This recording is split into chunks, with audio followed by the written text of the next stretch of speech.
KBS 1라디오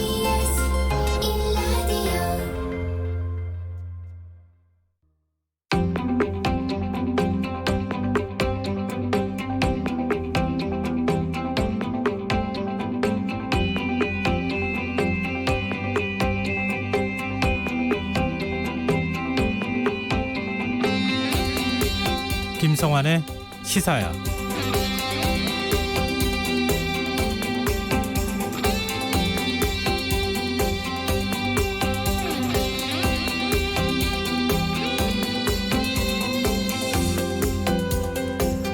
오늘 정부가 뼈아프게 받아들여야 할 통계 하나가 발표됐습니다. 한국은행과 통계청 조사 결과 지난해 말 기준 국민 순자산이 1경 6,622조 원으로 전년 대비 1,058조 원이 늘어났는데요. 늘어난 자산의 80%가 부동산에 집중됐습니다. 쉽게 말해서 부동산 가격 급등으로 가계의 자산 양극화가 더욱 심화되고 주택 소유자와 무주택자 간의 빈부격차가 벌어졌다는 의미로 해석할 수 있는데요. 경기 침체로 근로소득이 정체된 상태였다는 점을 감안하면 씁쓸한 결과가 아닐 수 없습니다. 비슷한 통계는 또 있습니다. 경실련은 최근 3년 사이 서울 지역 아파트값이 25평을 기준으로 4억 5천만 원 올랐다면서 상승률만 놓고 보면 역대 정권 가운데 집값이 가장 많이 올랐다고 지적했는데요. 정권별로 처한 경제 상황이 다르다는 점에서 집값 상승률만으로 부동산 정책의 실패로 판단을 할 수는 없겠지만 지금의 집값 상승률이 지나치게 빠르다는 점은 부정하기 어려워 보입니다. 흔히들 부동산 대책을 이야기할 때마다 시장을 이기는 정책 없다 이런 말을 많이 하는데요. 과도한 부동산 쏠림을 억제하고 그로 인한 양극화를 해결할 수단도 결국은 정책밖에 없을 겁니다. 그러니 정부가 보다 신중하고 장기적이면서 근본적인 대책을 내놓길 기대해 보겠습니다. 시사평론가 김성환입니다. 주호영 미래통합당 원내대표가 국회 교섭단체 대표연설에서 정부 여당에 대한 비판을 쏟아냈습니다. 이에 대한 정치권의 평가는 엇갈릴 수밖에 없는데요. 잠시 후 뉴스에서 자세한 소식 살펴보겠습니다. 더 깊이 있게 들여다보는 인터뷰 시간에는 오늘 당대표 경선 출마를 선언한 민주당 박주민 최고위원과 이야기 나눠보겠습니다.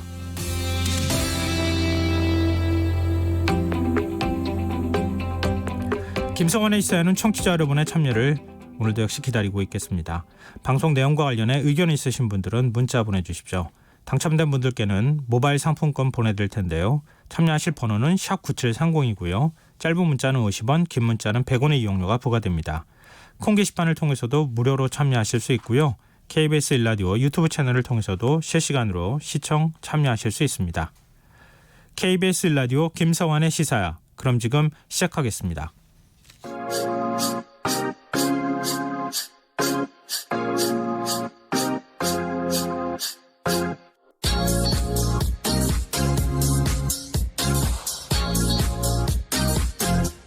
KBS 1라디오 김성환의 시사야.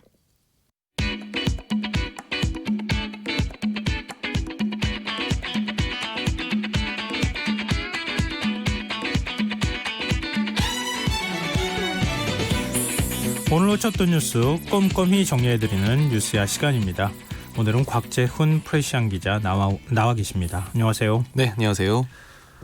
국회 교섭단체 대표 연설 얘기부터 좀 해보죠. 네. 어제 민주당 김태년 원내대표가 대표 연설을 했고 오늘은 통합당 주호영 원내대표가 연설을 했는데 이 정부 여당을 향해서 날이 바짝 서 있었다고 해야 될까요? 굉장히 말이 좀 거칠었어요. 네. 뭐 핵심은 그러니까 물론 여러 아주 다방면으로 정말 전 분야에 걸쳐서 정부 여당에 대해서 공세를 폈습니다만 네.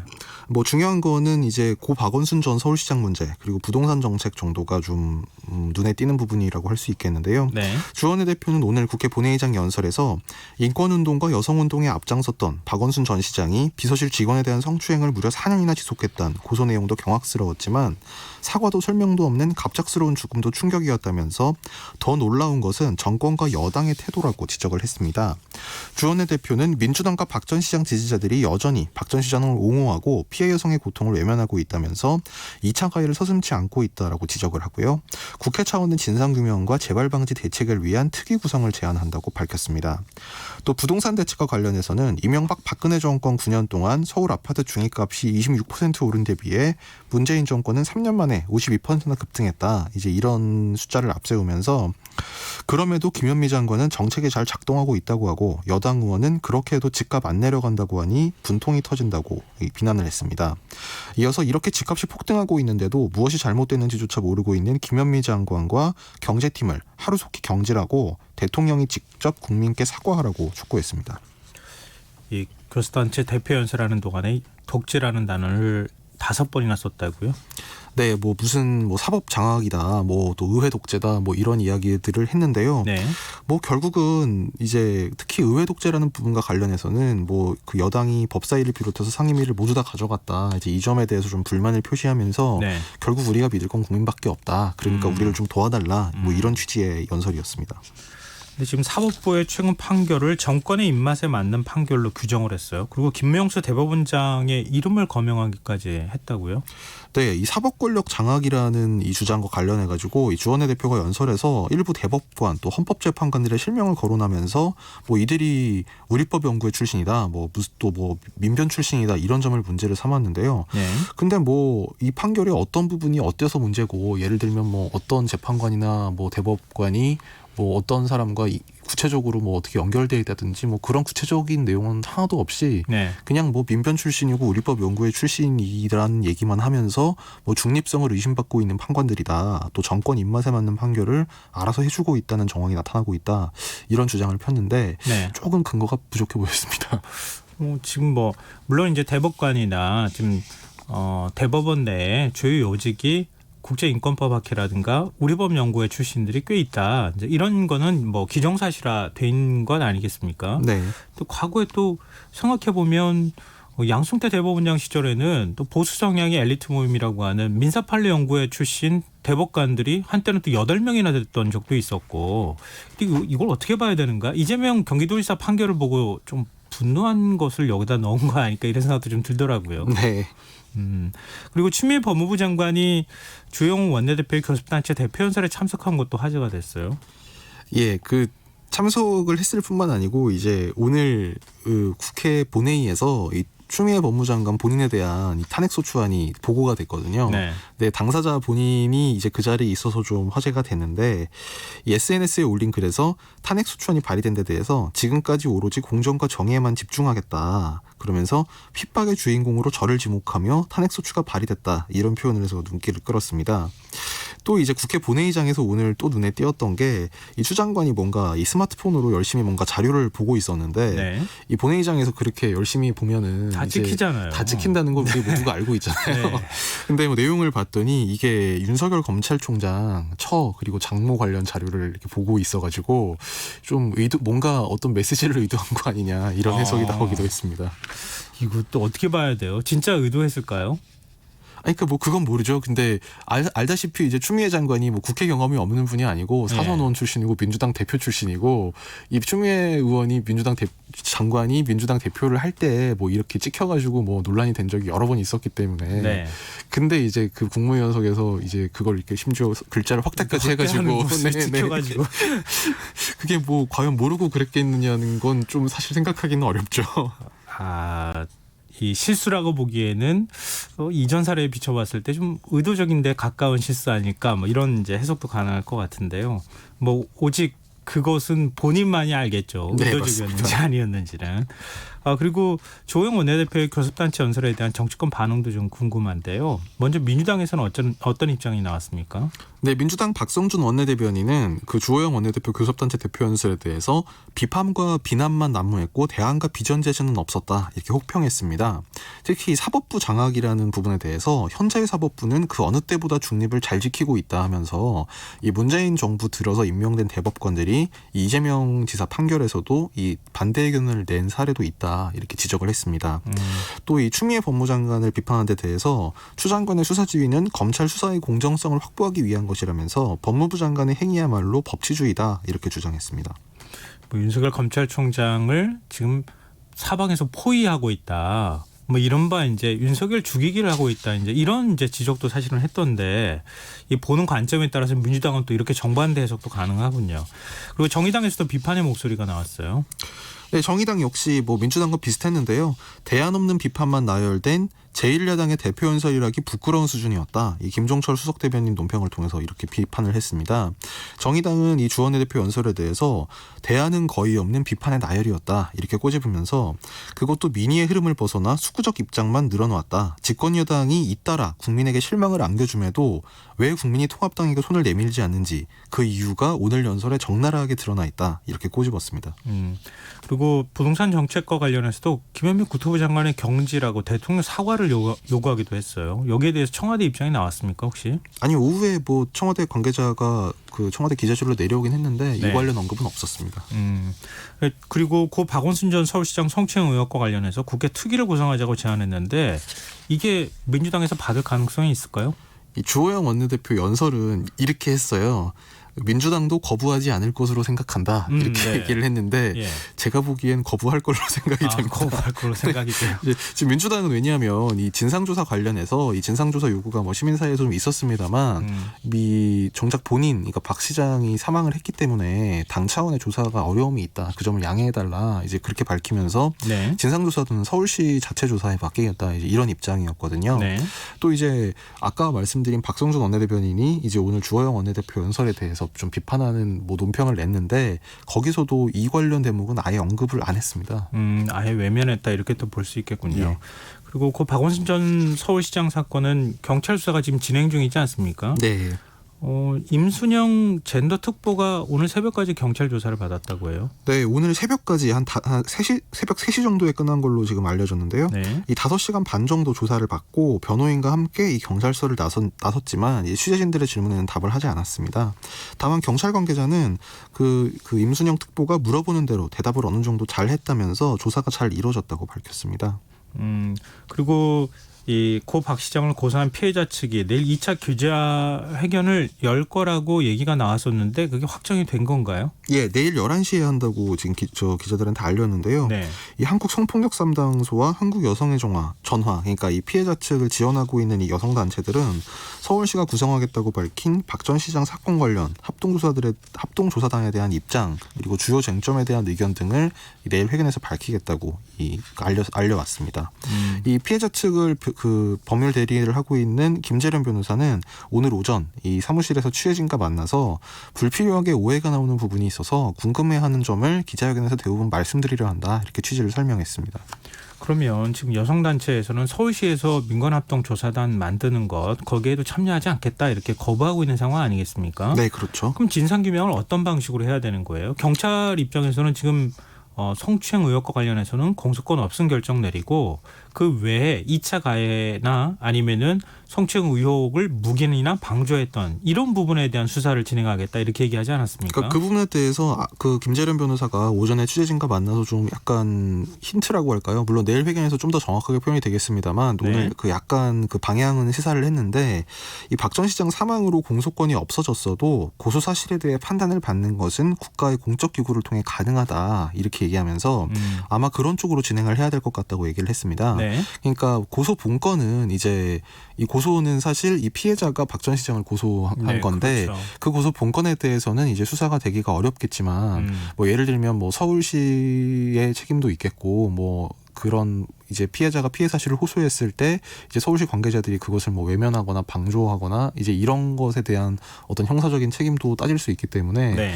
그런 방향의 지금 수사가 진행이 돼야 된다는 이제 취지로 해석이 되고 있고요. 그렇기 때문에 지금 이 김 변호사는 이제 주말에 이 관련 인권위 조사를 어떻게 할 거냐 이제 이게 약간 쟁점이 됐었는데 여기에 네. 대해서도 현재 형사 사건이 진행 중이다. 그러니까 형사 관련 절차가 진행되는 게 먼저고 그게 안 됐을 때 이제 인권위 등에서 하는 진상 조사는 뭐 보충적으로 할 수 있다. 이제 이런 취지의 입장을 밝혔습니다.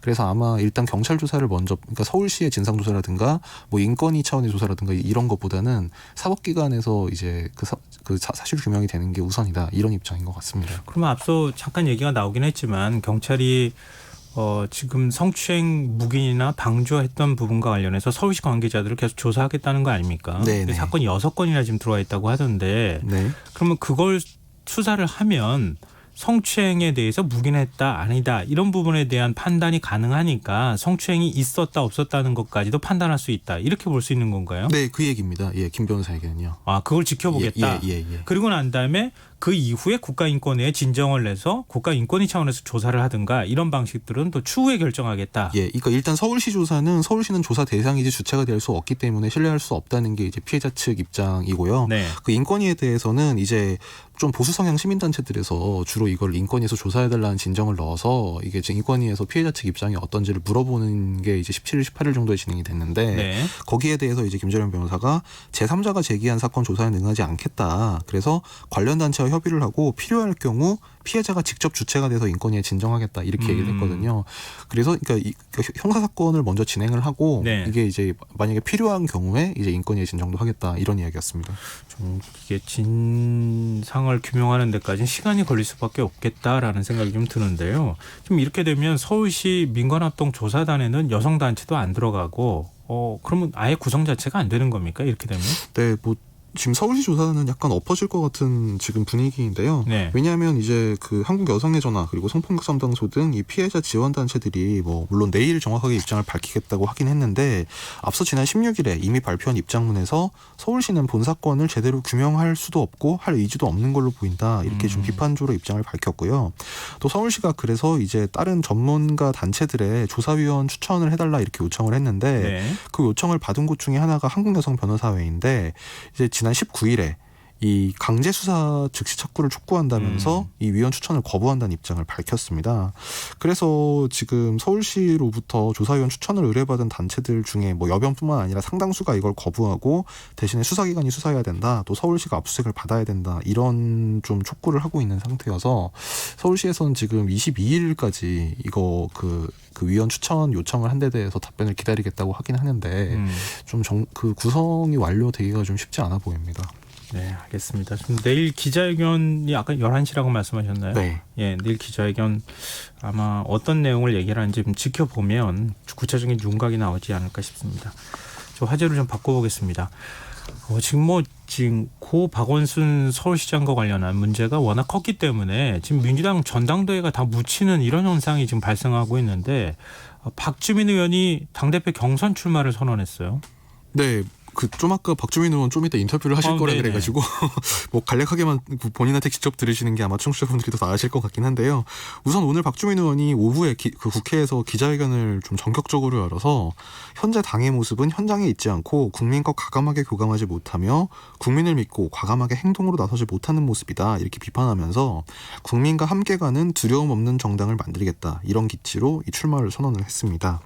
이 박 의원은 176석의 힘으로 사회적 대화의 장을 열고 거기서 얻은 해결책과 힘으로 야당을 설득하는 게 필요하다면서 야당만 바라봐서는 안 된다 이런 입장을 강조를 했고요. 또 검찰, 경찰, 정보기관 등 권력기관과 언론개혁 등의 필요성을 강조했습니다. 뒤에 박주민 의원 인터뷰 시간에 저희가 인터뷰를 하긴 할 텐데 그래도 원래 솔직하게 인터뷰 안 하는 경우도 많아서 일단 정치부 기자가 어떻게 바라보는지 한번 좀 물어보고 싶은데요.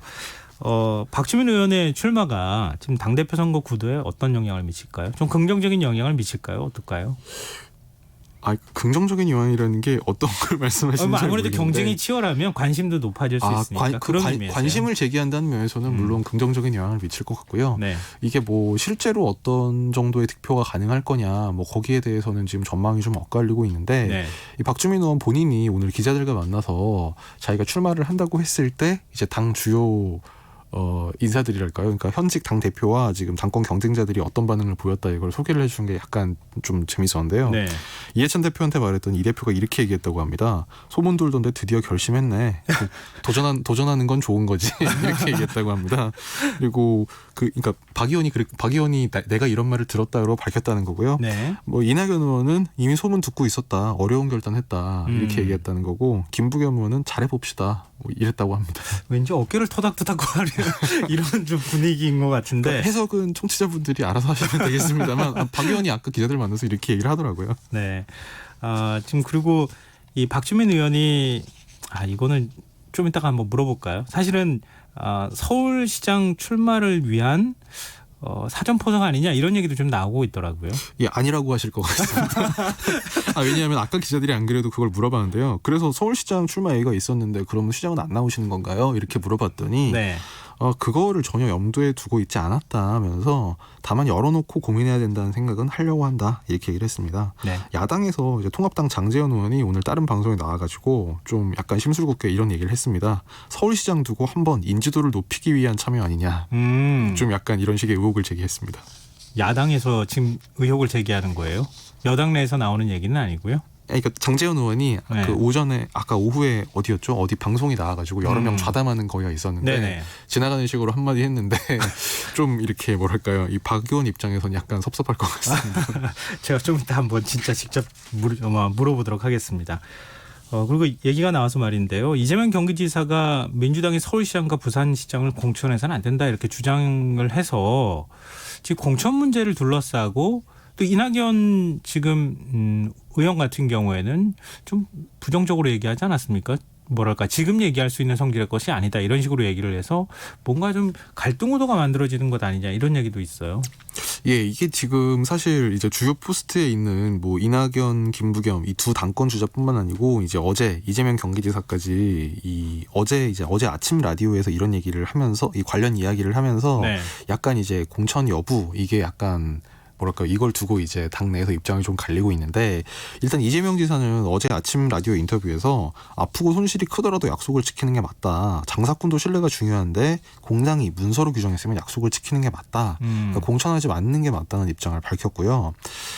여기에 대해서라기보다 오늘 이제 이낙연 의원이 라디오 인터뷰를 했는데 아직 시간이 많이 남았는데 당내에서 왈가왈부하는 게 현명하냐. 공천 여부는 연말쯤 돼야 결정될 텐데 지금 끄집어당겨서 미리 싸우는 게 왜 필요하냐. 이렇게 좀 그 얘기를 지금 하는 게 현명하지 않다 이런 취지로 비판을 했습니다. 네. 또 반대로 김부겸 전 의원 같은 경우는 그 후보를 내야 된다는 취지 얘기를 지금 쭉 해오고 있는데요. 네. 오늘 아침에도 라디오 인터뷰에 나와서 공당의 약속이기 때문에 당원이 무게감이 있어야 하지만 너무 명분론에만 매달리기는 큰 문제다. 또 필요하다면 당 대표가 회초리를 맞아줘야 후보들이 늠름하게 시민 앞에 나설 수 있다면서 이어서 이제 자기 홍보를 그래서 저는 당대표가 되면 손에 흙을 묻히고 매를 다시 맞는 그런 대표가 되겠다. 이렇게 했습니다. 지금 국민들이 헷갈리실 것 같아요. 이재명 경기도지사가 당대표 선거에 출마한 줄 착각하실 것 같아요. 아닙니다. 그러니까 사실 이낙연 의원이 이제 당권 선거를 놓고는 이제 김부겸 전 의원과 맞서고 있고 네. 이재명 지사는 아마 그 후에 상대가 되겠죠. 그런데 오히려 이재명 지사가 더 주목을 받는 이런 현상이 발생하고 있는데 오늘 조간이 아주 눈에 띄는 제목을 한국일보에서 달았는데 네. 지옥에서 돌아온 사이다. 계속 사이다 발언 같은 것들을 내놓지 않을까. 네. 그래서 존재감을 계속 키워나가는 작업을 하지 않을까도 싶은데 이낙연 의원이나 김부겸 전 의원 같은 경우에는 좀 당권 경쟁을 해야 되는 처지라서 이재명 지사하고 싸울 수 있는 상황은 또 아니잖아요. 네. 그래서 이재명 지사한테는 당분간 유리한 국면이 만들어지는 것 아니냐 이런 해석도 가능할 것 같아요. 그렇죠. 이제 이재명 지사가 이런 식으로 치고 빠져버리면 이낙연 의원은 자기 그렇죠. 싸워야 될 싸움이 있는데 그러니까. 거길 쫓아갈 수는 없으니까요. 참 묘한 구도가 만들어지는 것 같습니다. 그리고 지금 이번 그 전당대회 때는 최고위원 선거도 치러지지 않습니까? 네, 5명을 지금 선출직 최고위원으로 뽑게 되는데요. 이게 경쟁률이 생각보다 상당히 높습니다. 이 중진 의원들 가운데도 노웅래 의원, 이원욱 의원이 도전 의사를 밝혔고 네. 초재선 의원 가운데는 김종민, 소병훈, 신동근, 이재정, 한병도, 양향자 의원이 출사표를 냈습니다. 또 원외에서는 염태영, 이 현직 수원시장과 정광일, 안중근 평화재단 청년아카데미 대표 등 10명이 지금 후보 등록을 했는데요. 이 5명을 뽑는데 10명이 나와서 지금은 2대1 정도인데 컷오프를 합니다. 8명을 추려가지고 네. 이 8명 가운데 5명을 선거를 하게 되고요. 이 컷오프가 24일에 있을 예정입니다.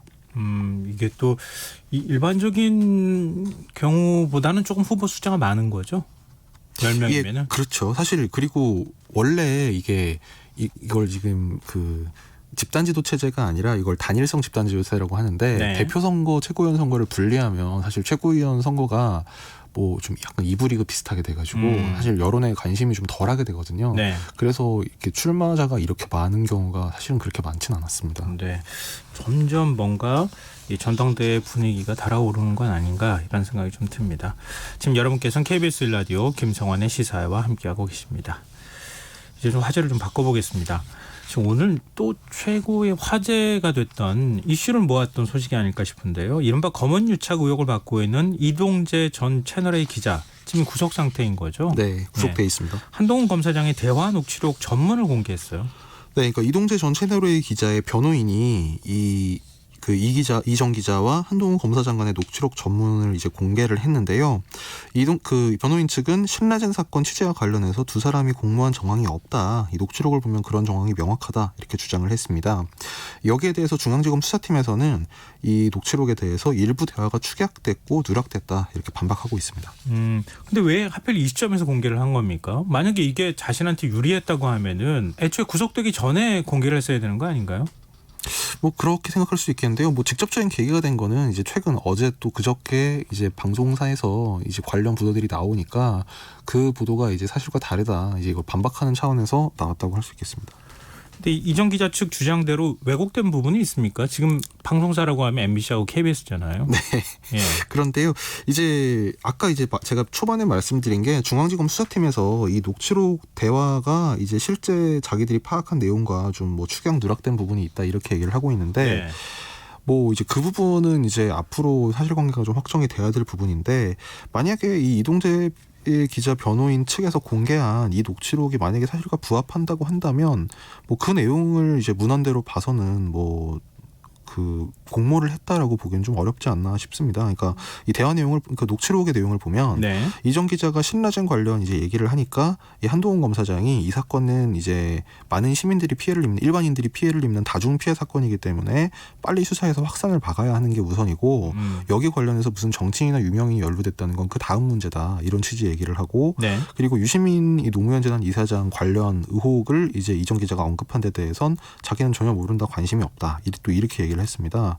또 이 신라젠 취재를 내가 하고 있다. 이동재 전 기자가 이렇게 얘기하면서 후배 기자에게 이 유시민 이사장만 뭐 찾아보라고 하고 있다. 뭐 이렇게 얘기하니까 한동훈 검사장이 뭐 그건 해볼 만하지 이렇게 답을 했다는 부분이 있고요. 네. 그리고 뭐 자기가 교도소에 있는 이철 전 밸류 인베스트 코리아 대표에게 편지를 쓴다 이렇게 얘기하니까 뭐 그런 거 하다가 한 건 걸리면 된다. 한동훈 검사장이 이렇게 얘기를 했다는 건데 여기서 뭐 해볼 만하다. 뭐 한 건 걸린다 이런 부분은 이게 문맥상 보면 이게 뭐 검찰이 수사를 한다는 얘기가 아니고 뭐 채널A가 그런 보도를 뭐 준비해서 터뜨린다. 뭐 이런 취지의 의미로 지금 해석이 되고 있습니다. 이게 내가 뭐 공모하고 이런 문제가 아니라 그냥 그렇게 한다길래 뭐 해볼 만하지 뭐 그냥 해봐라 뭐 이런 뜻으로 얘기했다. 잘해보쇼. 예, 뭐 네. 그런 얘기인데 근데 또 한편으로 이해가 안 되는 게 기자도 취재를 어떤 걸 하는지 그 보안을 지켜야 되잖아요. 근데 이렇게 시시콜콜 내가 누구한테 편지를 다 보내고 있고 그 사람한테 뭐라고 얘기하고 있고 그 집 앞에 가가지고 어떻게 하고 있고 내가 누구를 지금 비리를 추적하기 위해서 뭐 하고 있다. 이거를 검사한테 다 일일이 얘기하는 게 이게 취재 요리상 맞습니까? 이 녹취록의 대화 내용이 보면 이게 약간 뭐랄까요? 이제 기자가 전형적으로 이제 취재원을 이제 취재를 하면서 내가 지금 이런 걸 하고 있는데 네. 나오는 게 없다. 그러니까 당신이 알고 있는 정보가 있으면 좀 줘봐요. 내가 이렇게 열심히 하고 있으니 약간 네. 이런 식의 압박이거든요. 그러니까 보면 뭐 지금 내가 누구한테 뭐 유시민 이사장 관련 취재를 계속 시키고 있다. 며칠 동안 계속 이것만 시키고 있다. 그 다음에 뭐 가족들한테도 편지를 보내고 뭐 접촉을 하고 있고 뭐 교도소에 들어가는 사람한테 편지를 보내고 있다. 뭐 무엇을 하고 있다라고 하는데 그래서 내가 무슨 정보를 얻었다는 얘기는 사실 또 얘기를 안 하고 있거든요. 그러니까 그 부분은 얘기를 안 하면서 내가 이렇게 열심히 노력하고 있고 내가 이 사건에 관심이 많으니까 뭐 당신이 알고 있는 게 있으면 좀 알려달라. 뭐 이런 취지의 이런 구도의 대화로 보입니다. 사실 뭐 보시는 분에 따라서 관점은 좀 다를 수 있겠다는 생각이 들지만 기자가 자기가 취재하는 내용을 시시콜콜 검사한테 얘기하는 것 그리고 검사가 그 얘기를 다 들어주는 것 자체가 검언 유착으로 보일 개연성도 있겠다. 그러니까 서로 흉금없이 다 털어놓는 거 아니에요. 난 뭐 수사하는지 다 알려주고 예를 들어서 거꾸로 입장이 됐다고 하면 검사가 내가 뭘 수사하고 있는지 다 얘기해 준다고 하면 그건 좀 심각한 문제가 있는 것 아닙니까? 뭐를 수사하고 어떤 사건을 수사하고 있다는 거는 뭐 어느 정도 다 뭐 이때도 이미 알려진 이야기였고요. 뭐 검언유착이라고 보기에는 뭐 예를 들어서 취재한 내용 중에 뭐 핵심 내용을 알려준다든가 그런 게 아니라 내가 이렇게 저렇게 해보고 있는데 뭐 취재가 잘 안 되고 있다. 뭐 그 부분은 얘기하지 않았지만 괄호치고 그러니까 정보를 좀 줘봐라 이런 얘기인 것 같은데 그래서 유착이라기보다는 뭔가 이 채널A 이동재 전 기자의 이 뭐랄까요 이 좀 뭐 좋게 표현하자면 취재 의혹이 과잉, 예, 나쁘게 네. 표현하자면 집착, 뭐 이런 거는 좀 드러나 있는 것 같습니다. 근데 사실 이 공개한 녹취록의 내용이 한동훈 검사장 측에는 유리한 것 같은데 이전 기자의 사건에 이게 유리한지는 사실 좀 잘 모르겠네요. 그건 좀, 네. 그건 좀 애매하죠. 왜냐하면은 뭐 이철 전 대표한테 편지 보냈다고 하는 걸 다 검찰이 입수했다고 하니까요. 그것 자체는 뭐 협박으로 볼 여지가 좀 있지 않을까 이런 생각이 드는데요. 어찌됐든 지금 수사팀에서는 또 다른 정황 증거들을 다 갖고 있다 이런 얘기를 하고 있기 때문에 그런 거하고 조합을 해서 맞춰보면 또 다른 그림이 그려질 수 있어서 좀 상황을 좀 지켜봐야 되지 않을까 싶은데요. 향후 수사 전망은 어떻게 될까요? 뭐 일단 오는 금요일에 지금 이게 검찰수사심의위원회가 예정이 돼 있고요. 뭐 수사팀에서는 일단 방금 말씀하신 대로 이 녹취록에 대해서는 뭐 일부 축약되거나 뭐 누락된 게 있다 뭐 이렇게 지금 반박을 하고 있기 때문에 네. 아마 중앙지검에서 수사를 해서 결과를 내놓은 중간 수사 결과를 좀 봐야 될 것 같습니다. 근데 지금 언론 노조도 뭐 그 주장을 하지만 채널A 재승인 철회 문제와 이번 사건이 어느 정도 연관이 있다고 볼 수 있을까요? 뭐 직접 연관된 건 없을 수도 있겠는데요. 아무래도 네. 방통위가 이 채널A 재승인 관련 이제 심의를 하게 되니까 여기에서 이제 뭐 시민단체는 이제 심의를 엄격하게 해야 된다는 취지의 얘기를 하고 있는 건데 뭐 이게 뭐 죄가 되냐 안 되냐 뭐 이게 특히 한동훈 검사장이 연루가 돼 있냐 안 되냐는 거랑은 별개로 뭐 취재 윤리에서는 문제가 사실 있는 게 사실이죠. 이제 그런 점에서 이제 전국 언론 노조가 이 점을 비판하고 있다 이렇게 볼 수 있겠습니다. 네.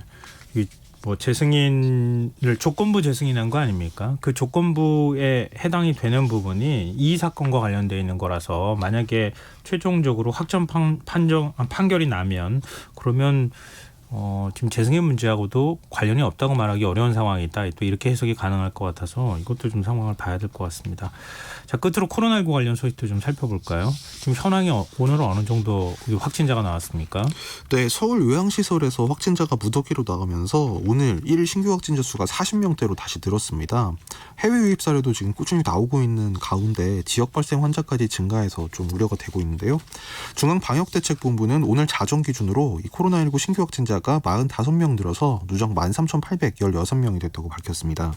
어제 이제 지역 발생이 한 자릿수로 급감해서 이제 상당히 좀 뭐랄까요 좀 다행이라는 이제 네. 이런 반응들이 나왔었는데 이 서울 중심으로 확진 사례가 잇따르면서 하루 만에 다시 40명대로 올라서서 좀 안타까움을 자아내고 있습니다.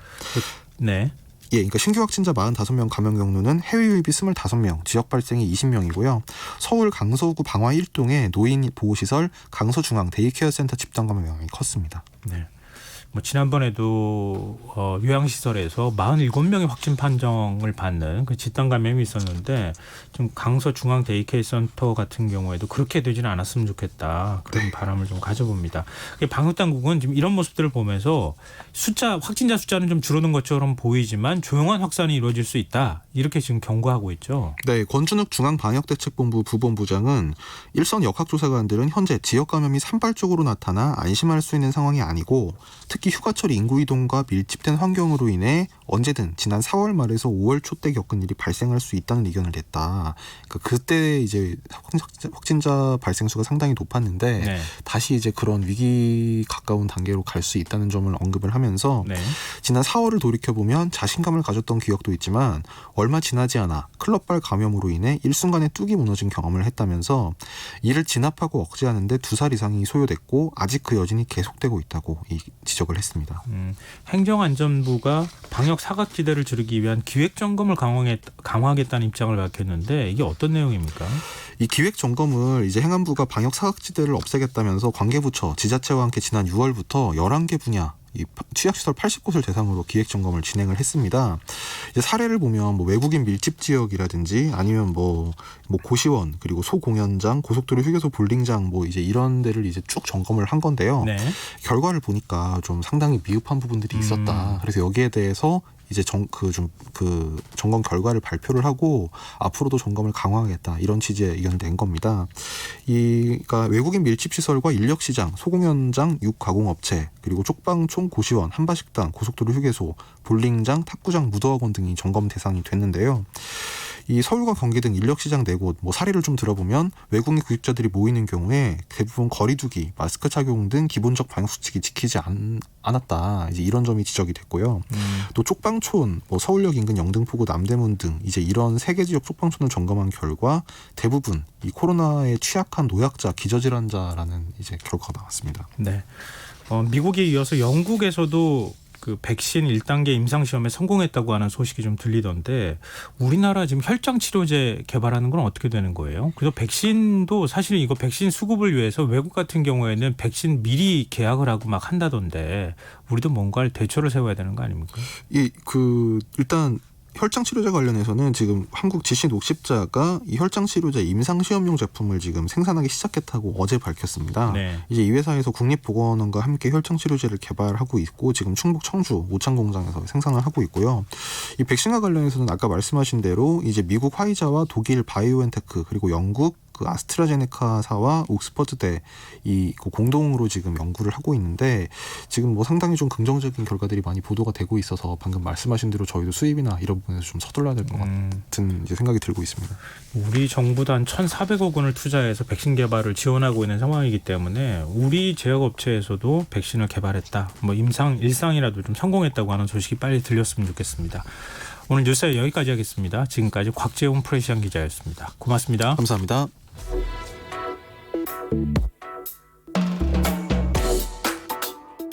더 나은 내일을 준비하는 시간 KBS 1라디오 김성환의 시사야.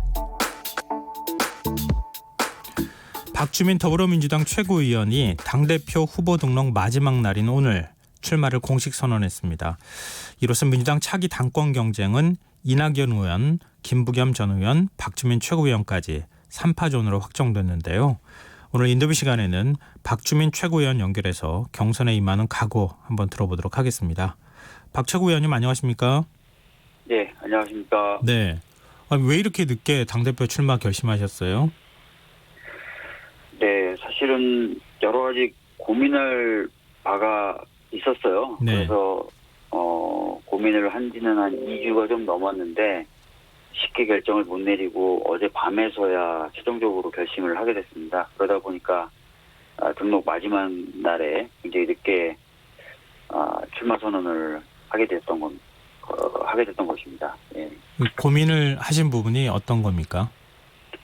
아무래도 이제 뭐 저도 존경하고 또 많은 국민들에게 사랑받는 두 분이 이미 출마 선언을 한 상태였고요. 또 두 분이 오랫동안 준비를 해오시면서 여러 활동을 하신 상태였습니다. 또 많은 분들이 뭐 저를 포함해서도요. 이번 전당대회가 안정적으로 치러지는 것 이것도 괜찮겠다 이렇게 생각을 했었고요. 그래서 여러 가지 고민이 있었죠. 과연 이런 상황에서 제가 이제 출마를 하는 게 필요한가, 당에 도움이 되는가, 뭐 이런 부분이요. 그런 것들을 이제 고민하고 결론 내리고 이러느라고 시간이 좀 많이 걸렸습니다. 네. 근데 뭐 제가 듣는 바로는 초재선 의원들이 적극적으로 출마하라고 격려를 해줬다는 얘기가 있거든요. 예, 초재선 의원들 중에 저를 괴롭힌 분들도 좀 많긴 많죠. 근데 또 선수가 높으신 분들은 지금 이 판은 아니야 이렇게 또 얘기를 했다고도 들었는데요. 네, 뭐 아무래도 선수 높은 분들이 보기에는 제가 아직 어린가 봐요. 그래서 저도 이제 곧 50인데 뭐 좀 어리지 않냐, 이르지 않냐, 뭐 이런 말씀들을 많이 해주셨어요. 예. 초재선 의원들이 격려를 해줄 때 왜 네. 박주민이어야 하는가, 지금 꼭 나갔으면 좋겠다 이렇게 얘기했던 이유가 있습니까? 사실 이제 초재선 의원들의 경우에 당내 이제 뭔가 새로운 흐름이라든지 새로운 가치, 뭐 새로운 목소리 이런 것들을 좀 드러낼 필요가 있지 않느냐라는 문제 의식을 많이 가지고 있었던 것 같아요. 그러면서 이제 본인들이 생각할 수 있었던 뭐 카드가 저로 보였던 것 같아요. 네. 그래서 이제 좀 많이 나가보지 않겠냐, 나가보는 게 좋지 않겠냐 이렇게 얘기를 했던 것 같은데 네. 저는 또 뭐 그런 이야기만 가지고 또 출마를 결심하거나 그런 건 아닙니다. 예. 그럼 최종적으로 출마 결심한 뭔가 그 이유, 계기 이런 어떤 게 있을까요? 네, 뭐 오늘 제가 출마 선언문에도 썼지만 핵심적인 이유는 지금 많은 분들이 이 시기를 위기의 시기이자 이제 뭔가 사회적으로 전환을 해야 되는 시기다라고 말씀하시지 않습니까? 네. 사실 이제 전환된 사회의 모습이나 이런 것들을 그런데 이제 정확히 아는 사람이 없어요. 그리고 전환의 키워드로 얘기하는 뭐 포용성과 혁신성을 신장하는 것의 경우에도 아마 그런 식의 변화를 추구하다 보면은 굉장히 많은 갈등도 야기될 겁니다. 네. 그러니까 이럴 때 이제 좀 긴 호흡으로 새로 바뀔 사회의 청사진도 그리고 또 그때 발생하는 여러 가지 갈등 같은 것들 이런 것들을 대화 타협으로 해결하고 하는 역할을 하는 단위가 사실은 정당입니다. 네. 그래서 지금 이 시기에는 다른 어떤 것보다 정당의 본연의 역할이 좀 강조되고 강화될 필요가 있다. 그래서 그런 측면에서는 제가 좀 다른 후보분들보다는 기여할 수 있는 바가 있지 않을까 이런 판단에서 이제 출마하게 된 겁니다. 출마 기자회견에서 당이 국민과 과감하게 교감하지 못하고 있다. 이런 좀 아쉬움, 쓴소리를 좀 하셨는데요. 이게 방금 전에 말씀하셨던 내용하고 좀 연결이 돼 있는 건가요? 사실 이제 그 당이 규모가 크고 이러다 보면은 어떤 규칙적이고 루틴한 업무들을 수행하는 것만 해도 굉장히 많은 에너지가 들어가게 됩니다. 네. 그래서 뭐 저도 지도부로서 활동을 해왔기 때문에 그런 부분은 충분히 이해가 되고요. 제가 갖고 있었던 아쉬움은 이제 그것을 넘어서서 앞으로는 좀 그래도 방금 말씀드렸던 것처럼 전환의 시대가 이제 본격화되고 또 전환을 앞당겨야 될 필요도 있으니까 네. 지금까지와는 달리 좀 더 많은 현장에서 여러 가지 대화를 시도하면서 그래서 국민들과 함께 뭔가 변화를 추구하는 그런 모습을 보여야 되지 않겠느냐라는 차원에서 말씀을 드린 겁니다. 예. 그럼 조금 더 세부적으로 좀 여쭤보고 싶은데요. 최근에 네. 그 박원순 전 서울시장 성추행 의혹 문제하고 그다음에 부동산 네. 문제 이런 것들을 대응하는 데 있어서 민주당이 좀 뭔가 우왕좌왕하는 모습을 보이거나 아니면 국민의 마음을 제대로 읽지 못하고 있다 이런 비판의 목소리가 일각에서 나오고 있거든요. 네, 뭐 사실 이제 당 대표님도 사과를 하시고 또 뭐 여러 최고위원들 저를 포함해서 뭐 그런 발언들을 했었죠. 그래서 어떻게 보면은 좀 젠더 감수성이라든지 피해자 중심성 관련된 부분에 있어서는 조금 부족한 부분이 있지 않았나라는 반성도 하고요. 네. 그래서 제가 오늘 출마 선언문에는 뭐 여러 가지 말씀도 드렸지만 그 중에 뭐 환경적 가치라든지 젠더의 가치라든지 뭐 노동의 가치라든지 이런 것들을 좀 더 강화해야 될 필요가 있다 당에서 새로운 시대에 맞게 네. 그런 말을 하기도 했습니다. 네. 부동산 문제에 대해서는 어떻게 보십니까? 부동산 문제요. 네네. 사실 이제 부동산 문제를 해결하려면 굉장히 복합적이고 또 여러 가지 처방을 해야 되죠. 그리고 또 기존에 이제 많은 이해관계인들이 현재 부동산 제도나 시스템에 또 이해관계를 맺고 있지 않습니까? 네. 그래서 굉장히 복잡하고 어떻게 보면 어려운 문제입니다.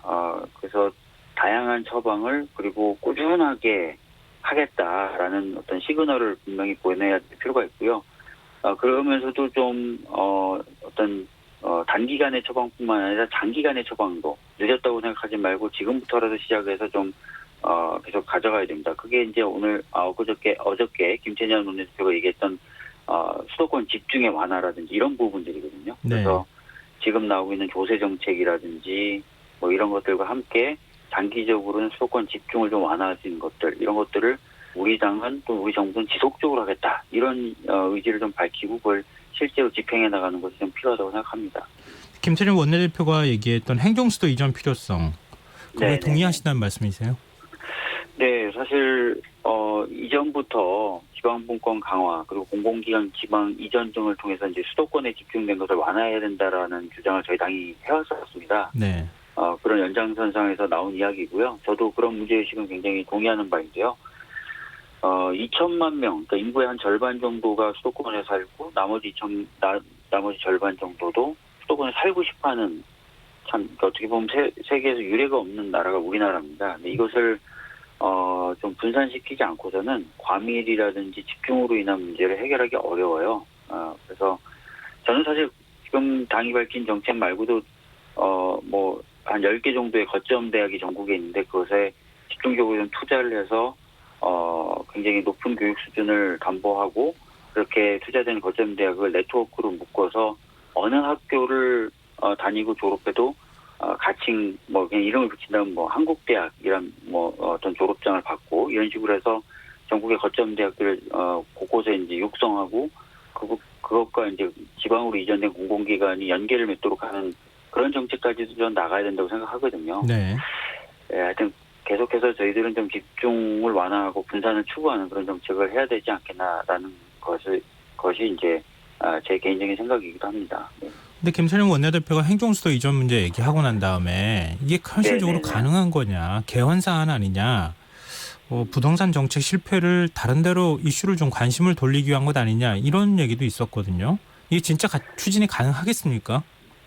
지금 개헌 상황이라고 말씀하시는 건 이제 과거의 그 헌재 결정을 근거로 말씀하시는 거예요. 네.